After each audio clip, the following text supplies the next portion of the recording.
do Senhor, Salvador Jesus Cristo, reposa sobre cada um de vocês, preciosos irmão, irmã. Desejo saúde, desejo vitória na sua vida, desejo que você seja alegre, que você não deixa ser levado por nenhum vento de doutrina errada, mas você sempre permanece no seu posto de dever. É o que eu desejo em nome do Senhor Salvador Jesus Cristo. Irmão, nós temos aqui em 1 Samuel, começando aqui no capítulo 4, capítulo 2, capítulo 3, nesse começo do 1 Samuel, nós defrontamos o sacerdote Eli. Ele era um sacerdote de Israel. E ele tinha 2 filhos. Os 2 filhos de Eli não era bom. Era de mau testemunho. E acontece que os 2 filhos de Eli comiam a carne que pertencia ao sacrifício, carne que era oferecida no altar para Deus, os 2 comiam. Já é um pecado horrível pegar as coisas de Deus. É a mesma coisa do dízimo. Você pega os 10% e vai fazer como com os 10% de Deus. Você está fazendo o que o filho de Eli fazia. Você está fazendo o que o filho de Eli fazia. Pegar a carne sacrificada ao Senhor e comer. E, além disso, ele ainda mexia com as irmãs da igreja. Aí a coisa estava ficando cada vez mais grave. Como disse o salmista, abismo chama abismo. E aqui nós vimos o abismo chamando abismo. Já estava complicado por ele mexer no sacrifício que era de Deus. E até eles eram aconselhados para aquele que oferecia sacrifício. Espera nós oferecer para Deus, aí você explica o resto. Não é que é tudo. E pegava tudo de sacrifício que levava para Deus, e os 2 comiam aquilo. Talvez é que eu fazia churrasco com as coisas de Deus, o sacrifício de Deus. Agora eu pergunto, será que só é os 2 filhos de Eli? Será que é só os 2 filhos de Eli que pegam as coisas de Deus e come as coisas que pertencem a Deus? Eu não creio que é só 2 filhos de Eli, né? Eu creio que vem dizer, quase o mundo inteiro faz esse trabalho. Os 2 faziam. Coisa que pertence a Deus, eles estão usando. Coisa que é para dar ao reino do céu, eles usam. E os 2 filhos de Eli faziam isso. E, além do mais, mexia ainda com as irmãs.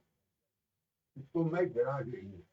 Na mensagem Pergunta e Resposta, volume 12, o homem disse assim, nós expulsamos da igreja, tal. Aí o irmão Brana, um outro irmão, falou, não, nós não expulsamos. Só quem mexe com as nossas irmãs. Quem mexe com as nossas irmãs, nós expulsamos. Porque perde o respeito com a irmã, tem que ser expulso. Aí, na mensagem, Pergunta e Resposta foi. E filho de Eli mexia com a irmã, com as irmãs. E o pai dele, sumo sacerdote, Eli, um homem consagrado, um homem da tribo de Levi, não tinha nada de errado. A sua tribo estava certa, Levítico, seu ministério estava certo, mas os seus 2 filhos, ele trazia dificuldade para o ministério de Eli. Até mesmo que Eli chegou a falar para os 2, para com isso, porque está correndo essa fama de vocês pela terra, pelo Israel. Vocês estão sendo falados. E isso não é bom, disse ele. Isso não é bom. ouvir o que o povo fala de você. Porque vieram falar para ele. A igreja, irmão, veio falar para ele. Os dois filhos dele estavam comendo a carne sacrificada de Deus, e ele nem podia oferecer sacrifício, porque o filho dele tomava. E ele também estava mexendo com as irmãs. Foi, a reclamação chegou ele. Ele chamou os dois. Ele falou, não é bom o que vocês estão fazendo, porque o povo está reclamando. Mas a Bíblia disse, aqui nós encontramos em Samuel, a Bíblia dizendo que o filho de Eli não ouvia o conselho de Eli, porque Deus queria matar os dois. Deus queria matar os dois. Quando Deus quer matar uma pessoa, ele não deixa a pessoa ouvir conselho. A pessoa está errada, a pessoa está mexendo com as coisas de Deus. A minha filha de Eli mexia com as coisas de Deus. A pessoa está mexendo na mensagem, a pessoa está mexendo com Jesus, a pessoa está mexendo com o sacrifício de Deus, porque o nosso corpo é oferecido a sacrifício para Deus. Romanos 12:1. Oferecei o vosso corpo como sacrifício vivo a Deus, que é o vosso culto racional. Mas as pessoas, elas não têm respeito nenhum com as coisas de Deus. Não tem respeito com a mensagem, não tem respeito com o profeta. Fala o que quer, fala o que pensa. O que você planta, você colhe. Um dia, você vai colher o que você está plantando. Sua incredulidade, ela brotará. Sua incredulidade é um plantio. E um dia ela vai brotar para você colher, não o outro colher, né? Para você colher. Porque disse Paulo aos Hebreus, porque disse Paulo aos Gálatas, não brinca com Deus, porque Deus não é de brincadeira. Porque tudo que o homem semeia, ele colherá. Seja na carne, ou seja no espírito. Ele colherá. Na carne, colhe aqui mesmo. No espírito, colhe no inferno. No espírito, colhe no inferno. Então, tem pessoa que semeia tanto na carne como no espírito. E ele tem as suas colheitas duplas. A colheita dele será aqui na carne e será no inferno os seus problemas espirituais. Então, irmão, Deus não deixava os dois filhos de Eli ouvir o conselho de Eli, porque Deus queria matar os dois. Deus queria matar os dois. Quando nós lemos aquela parábola de Cristo, em São Mateus, capítulo 13, nós encontramos Jesus falando da mensagem do semeador. Aí o discípulo chega a Jesus e fala, Senhor, por que o senhor fala em parábola? Por que não fala abertamente? Ele falou assim, é para que ele veja, mas não enxergue. Para ele ouvir, não ouve, mas não entende. Porque se ele entender, ele se arrepende. E se ele se arrepender, tem salvação para ele. Então, para ele não ser salvo, também não pode entender. E não entendendo, não tem como se salvar. Então, é para isso que eu falo por parábola. De mesmo, o rebelde, para confundir mesmo, filho de anjo caído. E pessoa que tem anjo caído, não tem como ela chegar no céu, porque o seu anjo já foi escutado de lá. Como ela vai chegar lá, se o seu guardiões, que é o anjo, o corpo celeste, que é o anjo, e se torna o corpo glorificado, uma vez que ele se une com a alma e o espírito de 16 elementos, como que eles vão entender? Ele quer pregar o evangelho para todas as criaturas, tem que ser pregado. Mas nós sabemos que não é para todos. Lembrando que disse isso. Nós pregamos a cura divina para todo mundo, mas nós sabemos que a cura divina não é para tudo, é só para aquele que crê. E nós pregamos a salvação para todos, mas nem todos se salvam, porque nem todos aceitam a salvação. Nem todos aceitam o Calvário, o sacrifício de Jesus. Por isso que se perde por não aceitar aquilo que Jesus fez a seu favor.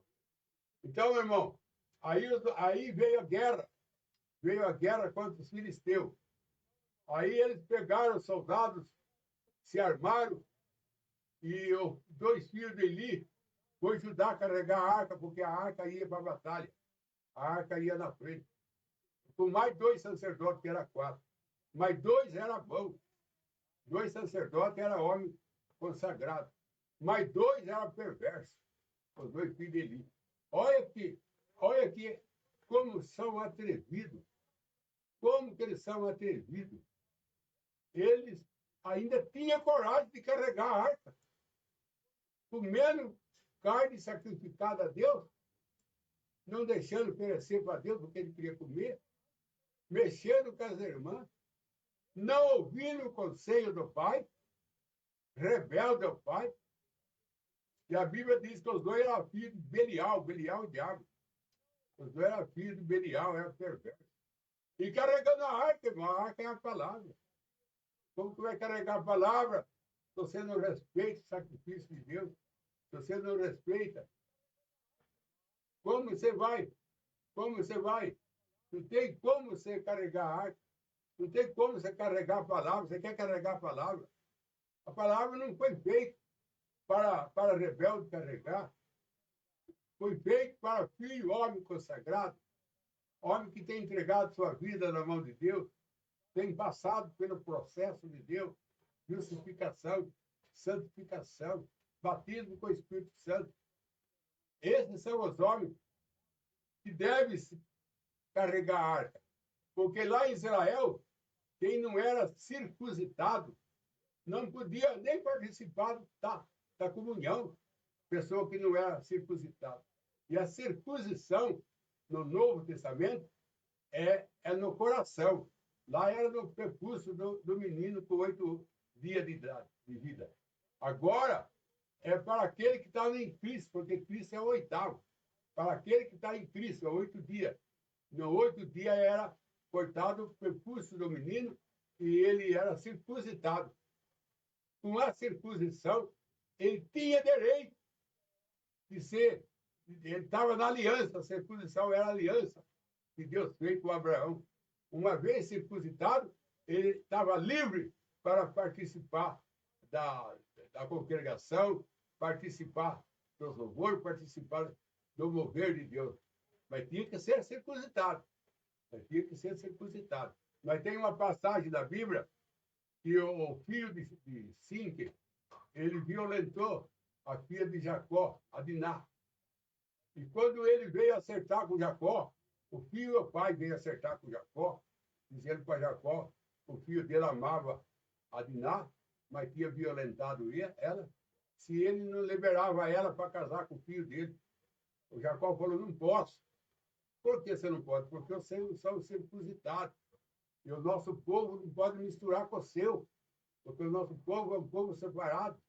Nós somos circuncidados, quer dizer, nós temos aliança de Deus. Foi o que o Davi falou quando foi lutar com Golias. Esse incircunciso está desafiando o povo de Deus. Davi era circuncidado. Ele estava na aliança de Abraão. Por isso que ele teve força de lutar com Golias. Porque Davi não olhou para si próprio. Ele olhou a aliança. Ele era circuncidado. O Golias não era. Então, o Golias não estava na aliança de Deus. Mas Davi estava na aliança de Deus, na circuncisão. Então, veja bem, meus irmãos, e esses dois moços atrevidos, além de comer carne sacrificada a Deus, além de mexer com as irmãs, ainda queria levar a arca na guerra. Ô, irmão, Deus não é brincadeira. Morreu os dois. Os dois morrem. E a arca é levada embora. Para os filisteus, leva a arca embora. Embora que o filisteu levou a arca para a sua ruína. Porque a arca só servia para Israel. Não servia para nação nenhuma. Para as outras nações, a arca era uma maldição. Mas para Israel era vitória. Para Israel, a arca era a bênção. Porque quando falaram para Eli, Israel foi derrotado, e levaram a arca, ele falou assim, foi-se embora a glória de Deus, se referindo à arca, porque aquela arca apontava para Jesus. Mas o filisteu também não fez nada com a arca. Ele pensava que a arca sendo levada para ele, ele ia ter vitória que nem Israel teve. Pelo contrário, o Deus dragão dele caiu de bruços, colocaram a arca no outro dia, perto do Deus dragão dele, a arca desmaiou ele no chão, que rebentou em 3 pedaços. É o que Deus faz. É o que Deus faz. Querer colocar Deus na presença de dragão. Deus não aceita, irmão. Paganismo. Paganismo, Deus arrebenta com tudo. Ele arrebentou com a estátua lá dos filisteus. Ele maiou no chão. Ele maiou no chão, meu filho. Mais tarde, nós encontramos Sansão derrubando naquele tempo. Aquele tempo que a arca entrou e maiou o rei dragão. O que é esse mesmo? O Deus dragão, por terra. Depois teimaram de colocar outra noite a arca na presença daquele Deus dragão. A arca foi o Deus dele foi dividido em 3 pedaços: tronco, membro e cabeça. Foi 3 pedaços.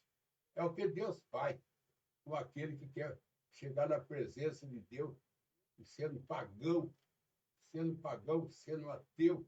É dura a vida, é dura a caminhada do incrédulo, disse o irmão Bueno para Bilipô. O caminho do incrédulo é duro.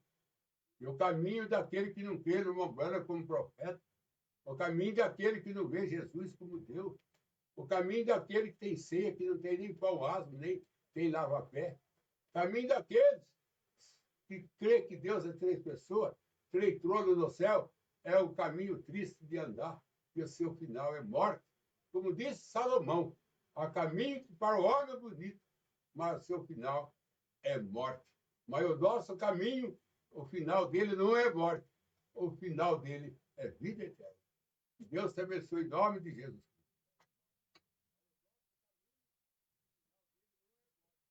O irmão Tiago Camila pergunta, 1 João 3,17, pode me explicar? 1 João 3, 17. Vamos aqui olhar na Bíblia, irmão. O que nós encontramos aqui? Em João 3, 17. Nunca João. João 3, 17.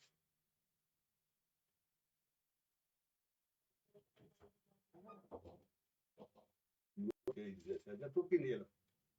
João 3, 17. Vamos lá.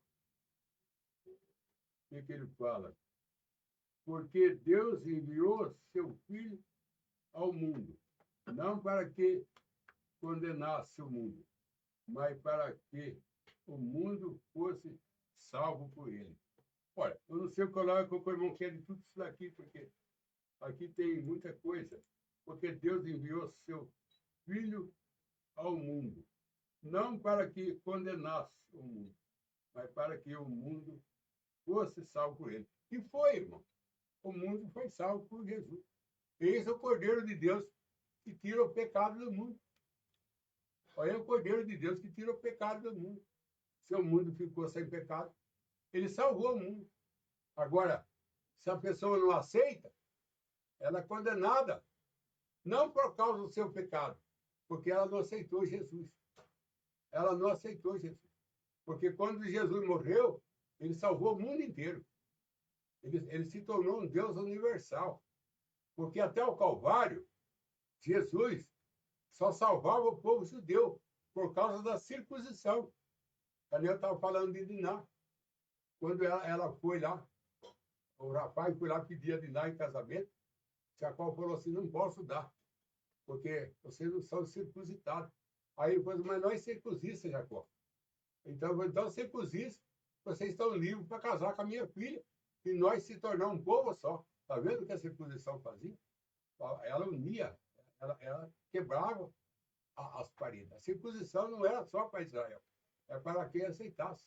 O povo de si não era israelita, e aceitaram ser circuncidados para poder ser um povo com Jacó e casar a filha de um com a filha do outro. Então a circuncisão libertava. Mas aqui no Novo Testamento, a circuncisão é no coração, não é mais no prepúcio, é no coração. Porque o que era a circuncisão? Era tirar a carnalidade do prepúcio feminino. E o que é a circuncisão no Novo Testamento? É tirar a carnalidade do nosso coração. Bem-aventurado o limpo de coração, porque esse vai ver Deus. Quem é limpo de coração? Quem foi circuncidado. Então, meu irmão, o mundo foi salvo. Jesus salvou o mundo, foi ele orou. Pai, perdoa-os, porque eles não sabem o que faz. Ele, além de salvar, ele perdoou.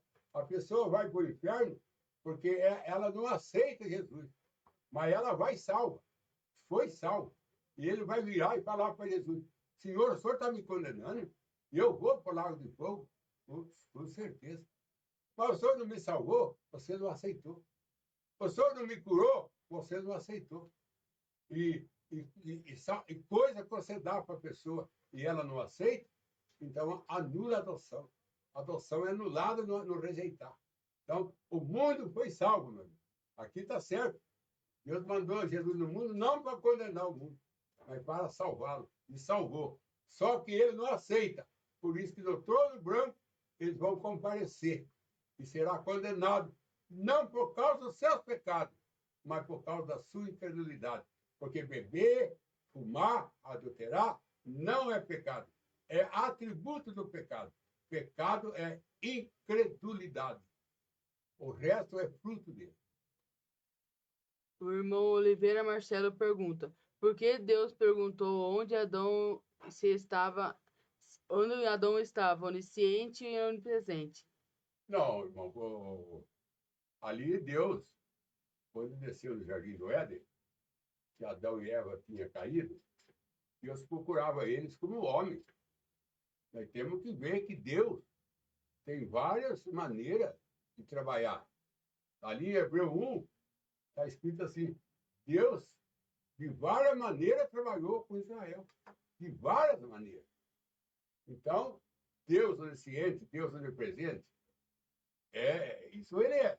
Mas Deus também é homem. E ali, procurando Adão, aonde está tu?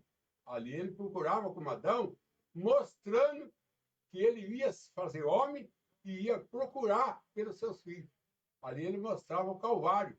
Ali ele mostrava Maria, né? Ali ele mostrava que ele ia nascer de Maria e ia procurar homem. Cadê ele procurou Pedro? Cadê ele procurou André? Cadê ele procurou João? Ele falou: vem, segue em mim. Ele estava fazendo aquele quadro que ele fez lá com Adão, procurando o homem. Mas para isso ele estava mostrando o seu dia futuro. Por isso que ele perguntava: onde está tu? Porque Deus é onisciente, onipresente.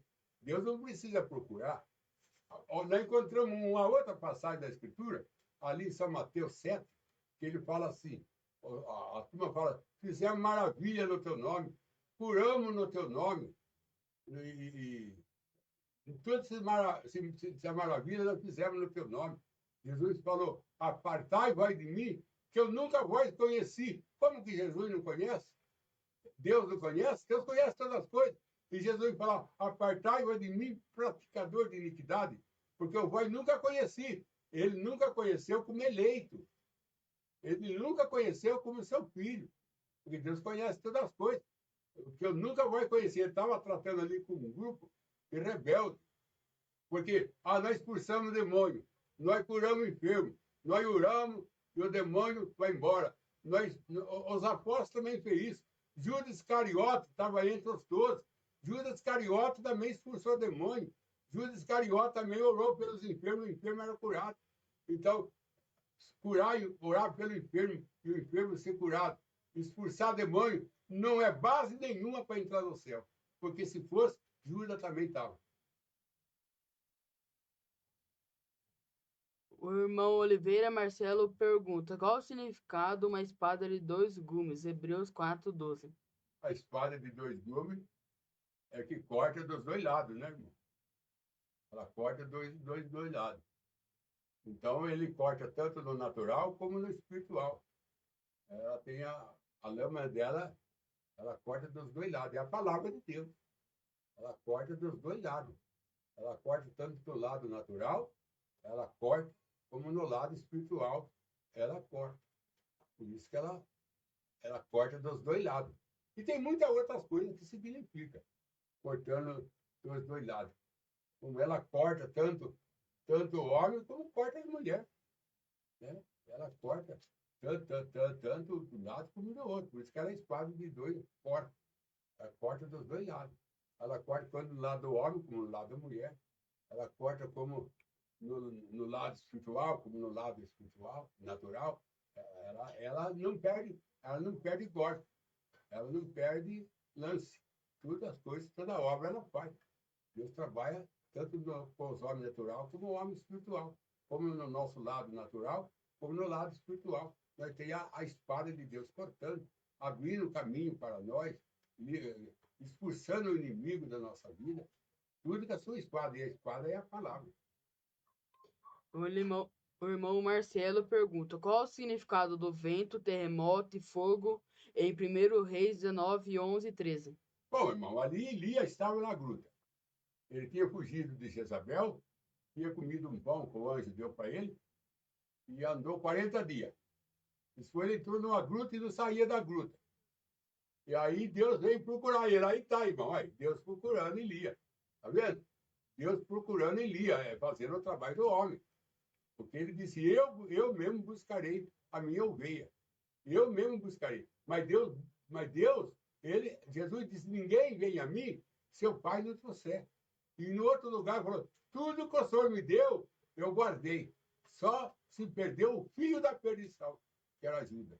Mas eu guardei tudo que o Senhor me deu. Então, irmão, nós vemos aí Elia na gruta, totalmente cheio de depressão. O irmão Branham disse que ele estava sem unção. Por isso que ele estava naquela situação.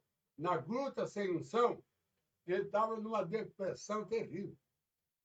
E porque ele viu o que ele fez lá no Monte Carmelo, trazendo Deus em cena, desafiando os discípulos, os profetas de Baal.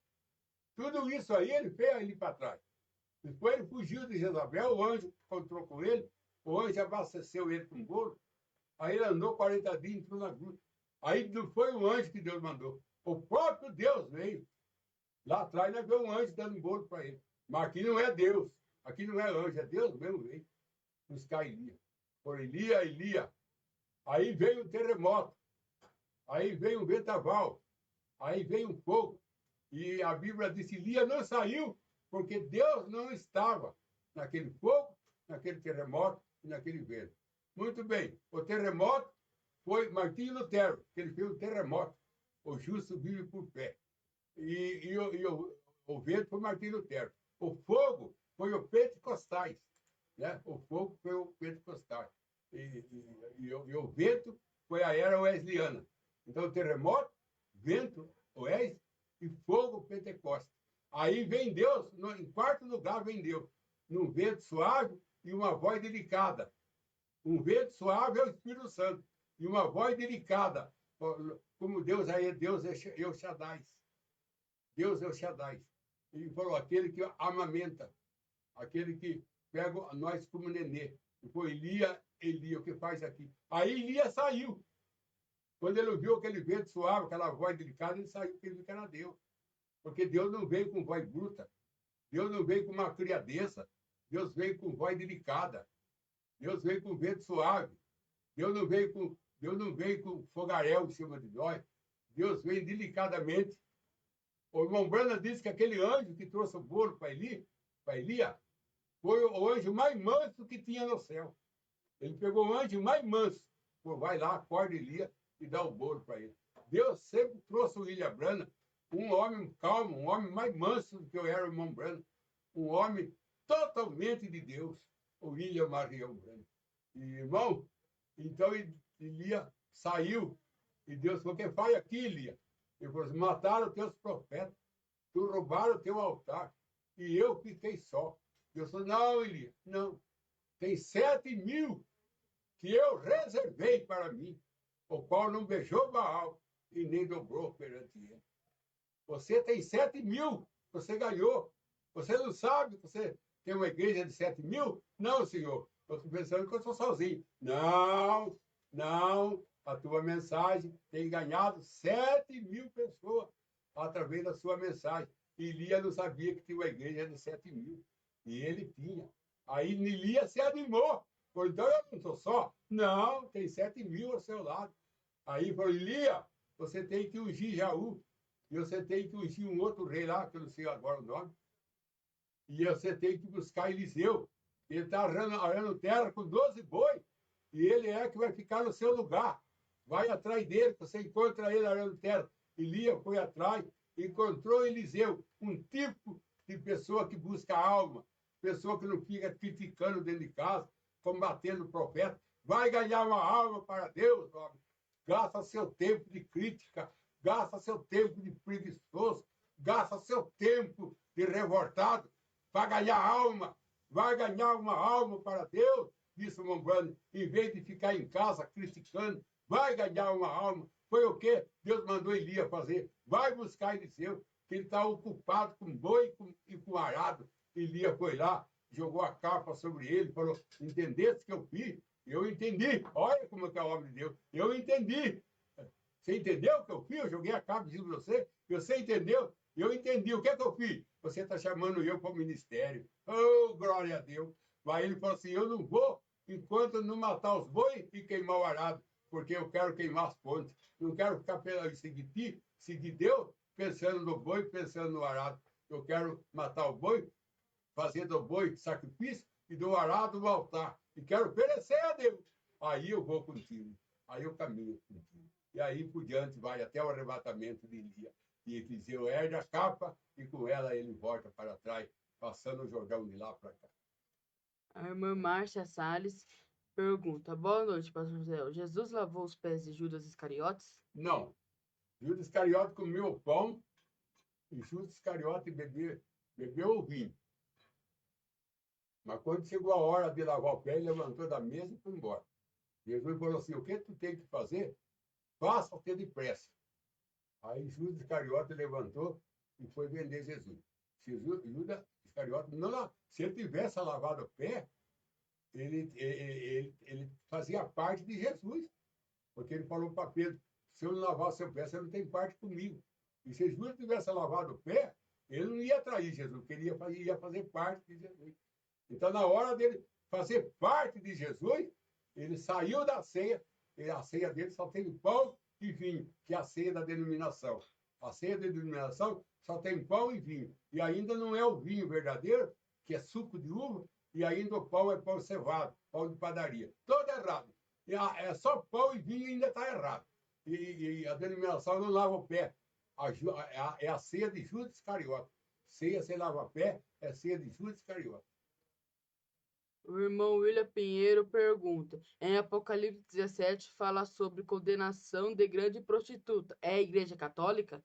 Olha, pelo que mostra no natural aí de uma igreja grande, de uma igreja dominadora, de uma igreja que veste de púrpura, de uma igreja rodeada de ouro, só pode ser a Igreja Católica. Porque ela é que está, a riqueza do mundo está nela. Está na Igreja Católica, a riqueza do mundo. E essa mulher do Apocalipse aí é uma mulher forte. Ela é uma mulher vestida de púrpura, ela é a grandeza. Ela anda sobre a água do mar, mar é fogo. Quem é que anda no mundo inteiro? Quem é que abrange o mundo inteiro? E aquela mulher anda sobre a água do mar, o mar é fogo. É ela. Pelo que vê, é ela. Porque não tem outra igreja maior do que ela, que faz o que ela faz. Mas só que ela diz que ela é mãe das meretrizes, ela tem filha. Ela tem filha.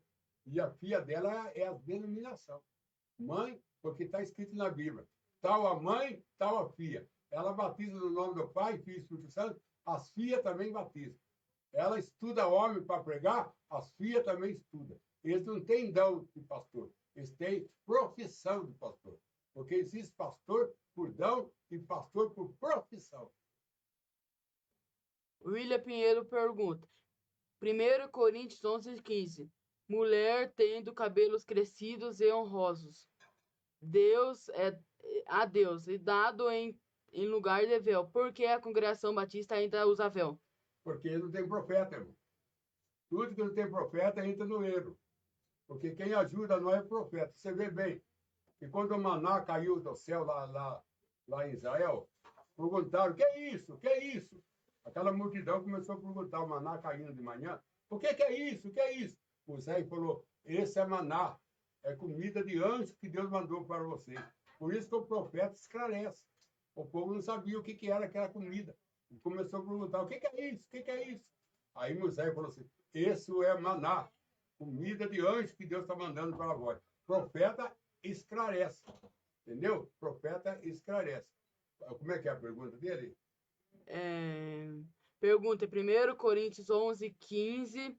A mulher tendo cabelo crescido é honroso a Deus, dado em lugar de véu. Por que a congregação batista ainda usa véu? Olha, se você for em 2 Coríntios 3, está escrito assim, quando se converte ao Senhor, o véu é retirado. Quando se converte ao Senhor, o véu é retirado. Então, o cabelo é dado no lugar do véu, porque a glória da mulher é o cabelo. Agora, se ele cobre o cabelo, o que estão fazendo? Cobrindo a glória de Deus. Cobrindo a glória de Deus. Porque o apóstolo Paulo disse, se for para tosquear o cabelo, que rapa. Mas se rapar a cabeça vergonhoso, usa véu. Então, por isso que a feira lá da Igreja Católica, ela usa véu, porque até a cabeça rapada. Eles rapam a cabeça e usam véu. Agora, eles têm cabelo comprido e tem o véu em cima. E é uma Babilônia. É uma Babilônia. William Pinheiro pergunta, por que a igreja adventista não come carne de porco? Porque Pedro, quando ele estava orando, ali em Atos dos Apóstolos, no seu capítulo agora, Pedro foi orar. Ele estava em Jope, parece. E ele foi orar a hora nona. Esperando, foi orar enquanto o almoço não saía. E veio um lençol do céu, amarrado por 4 pontas. Desceu até onde estava Pedro, e uma voz falou assim para Pedro, Pedro, pega, mata e coma. E estava cheio de animais quadrúpedes e animais de toda espécie. E animal imundo, o porco estava no meio. Animal imundo, o porco estava no meio. Aí falou Pedro, você nunca entrou coisa imunda na minha boca, Senhor. Aí veio pela terceira vez. 3 é uma prova de perfeição. Veio pela terceira vez e perguntou. E falou para Pedro, Pedro, pega, mata e coma. Aí Pedro falou, nunca entrou coisa imunda na minha boca, Senhor. Nunca entrou coisa imunda na minha boca. E aí a palavra veio e falou, o que eu santifiquei com a palavra, não considera você imunda as coisas que eu tenho sacrificado. Porque quando Jesus morre no Calvário, ele tirou o pecado do mundo, até dos animais. Então, ele tirou aquilo que Moisés fez na lei. Ele tirou a lei e ponhou a graça. Aí o apóstolo Paulo vem e fala, tudo que Deus criou é bom, desde quando seja recebido com ação de graça e pela palavra de Deus é santificado. Por isso que nós ora antes de comer, pedindo, Deus santifica essa comida. Por que nós ora antes de comer? Para Deus tirar a impureza da comida. Então, o porco, ele no Antigo Testamento era proibido. Mas o porco é um símbolo de homem, mulher, pecador. Ele faz um quadro, porque ele não dá as coisas santas ao porco.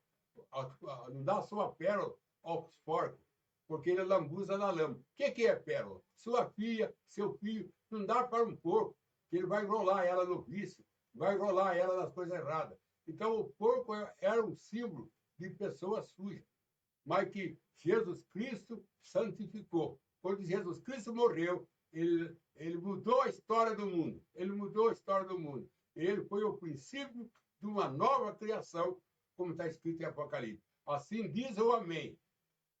Lá na era de Laodiceia, lá no final. Assim diz o Amém, o princípio da nova criação de Deus. William Pinheiro pergunta, a Igreja Católica é besta?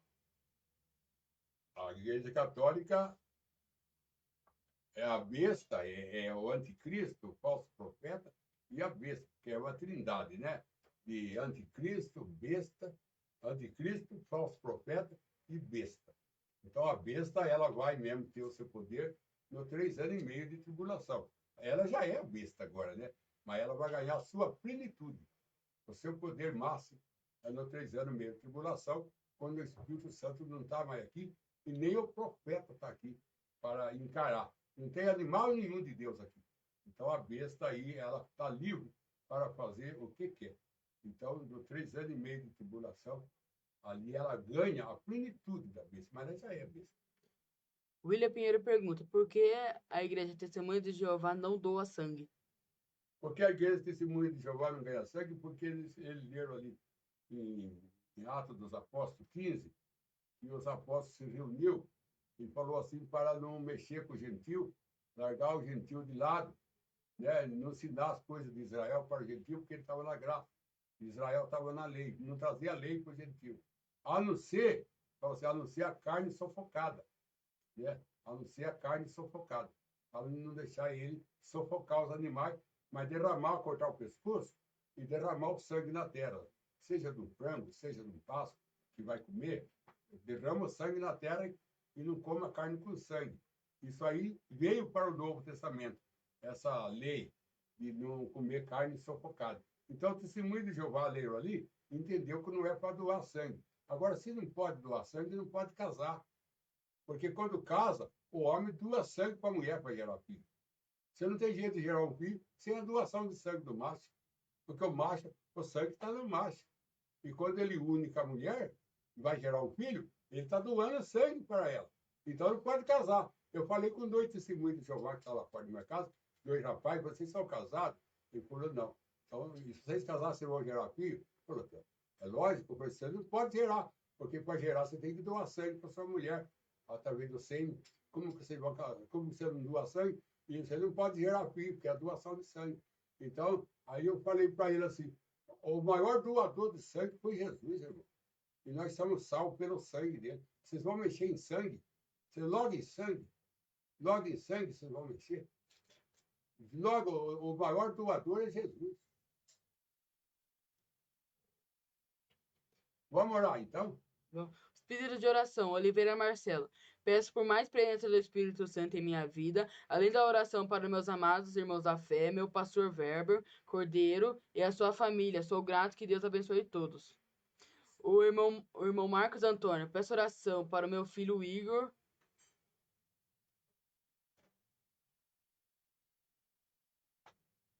Senhor Deus, maravilhoso Deus, Senhor do céu e da terra, e todo poder foi te dado, o Senhor disse, todo poder foi me dado do céu e da terra. O Senhor é o Deus que cura nossa enfermidade. Já curou, né, no Calvário. Agora ajuda nós a crer, Senhor. Aumenta a nossa fé para nós atingir o nível que nós recebemos cura. Ajuda nós a aceitar a nossa salvação conquistada no Calvário. Ajuda nós a conquistar a porta do inimigo, Pai, e livremente passar, Senhor. Porque a chave da morte, a chave do inferno, a chave do reino está conosco. Então ajuda nós a abrir porta e caminhar, Pai Santo. Nada nos segura, nada nos impede, porque o Senhor abriu um caminho para nós chegar ao céu. E só andar nesse caminho sangrento, mas o seu final é vida eterna. Se tem alguém internado, libera, Senhor. Se tem alguém com depressão, libera. Se tem alguém que está desempregado, abre a porta do emprego. Se tem alguém ganhando pouco, salário baixo, não dá para sustentar a família, abre o coração do patrão para que ele aumente seu salário, para que ele possa viver vida melhor. Ajuda, Pai, seu povo. Nós estamos pedindo socorro do céu, porque aqui na terra o socorro acabou. Mas no céu está cheio de socorro. O Senhor mandou nós buscar no céu, porque do céu vem a verdadeira dádiva, diz São Tiago. Do céu vem a verdadeira dádiva. Então dá para nós socorro, Pai. Em nome de Jesus Cristo. Amém, Senhor. Amém.